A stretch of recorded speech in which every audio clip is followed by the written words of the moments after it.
After exhaustive deliberations that lasted for 2 days, the Federal Executive Council has announced a number of policy decisions it hopes will galvanize the Nigerian economy and address some of the testing problems confronting the country. The Cabinet approved a number of projects it says will facilitate investment and promote the ease of doing business in the country. TV360's Chijigwe has the story. It was an unusual Federal Executive Council meeting lasting for 2 days, and at the end of it, a total of 21 key projects and policies were approved. From road construction to power, transportation to housing, a new visa regime to digital infrastructure, the Cabinet meeting covered all and much more.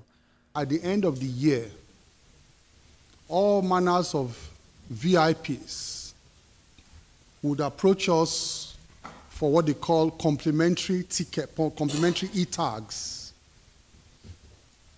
or complimentary stickers, whereby you see them coming into the airports, our airports nationwide. They don't pay the access fees, they don't pay for parking, they don't pay for essential services at the airports, and they are VIPs. And I told myself and my team, I said, not under my watch. It will not happen. If this tradition had been existing for years, I will not allow it to happen. Because it is inconceivable that in our country, it is the VIPs that don't pay for services, but it is the poor men that pay for services.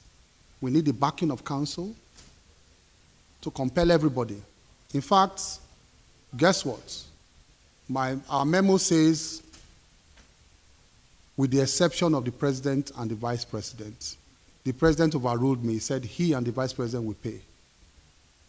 He said everybody. We also have approval to ban all dredging activities 10 kilometers from every federal bridge, federal government bridge, 10 kilometers upstream and 10 kilometers downstream. There shall be no harvesting of sand of any sort because it's exposing our piles. 3 approvals were secured to further strengthen our power infrastructures across the country. The first approval was actually for the contract for procurement of 10 numbers of 500 kV, 33 kV, 415 volts earthing transformers, and 10 numbers of 33 kV earthing reactors for the transmission company of Nigeria. Now, the impact of these earthing transformers and reactor is actually to enhance the optimum performance of the national grid, as we have witnessed incessant collapse and disturbance on the grid. This will go a long way in strengthening and expanding the grid. Third, has to do with the approval for the award of contract for the supply and installation of 15 units of emergency restoration system for our 330 kV and 132 kV transmission lines. FEC has also approved the award of contract for the building of bus terminals and other transport facilities in the federal capital, Abuja. The first one for the bus terminal, it was awarded at the cost of 51,025,172,424 naira 96 kobo, and it was awarded in favor of Mr. Planet Project Limited.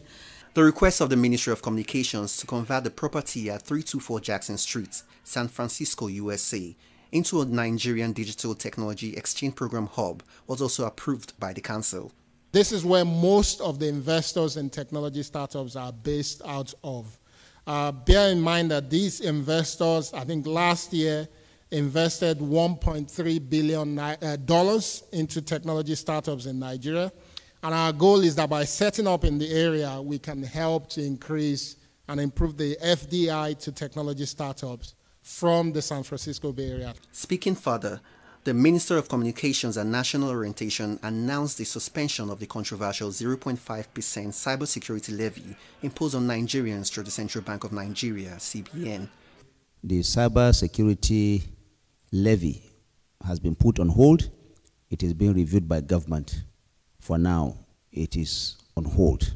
Revised visa policy that hopefully will be operationalized in the next 1 month. And like I said, this will reduce the visa processing time to about 48 hours.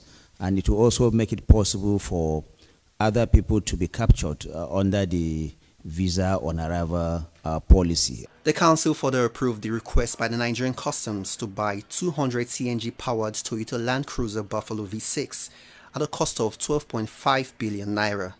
Parts assembly of mass transit CNG buses, and it's actually bi-fuel. It can run, these can run on petrol and they can run on CNG.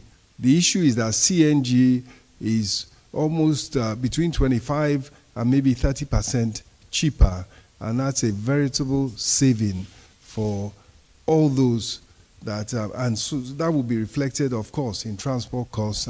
And to address the current challenges in Nigeria's infrastructure and housing mortgage sector through public-private partnership, the council has approved initiatives which it says can unlock a revenue of about 2 trillion naira. Chidigwe, TV360 News, Lagos.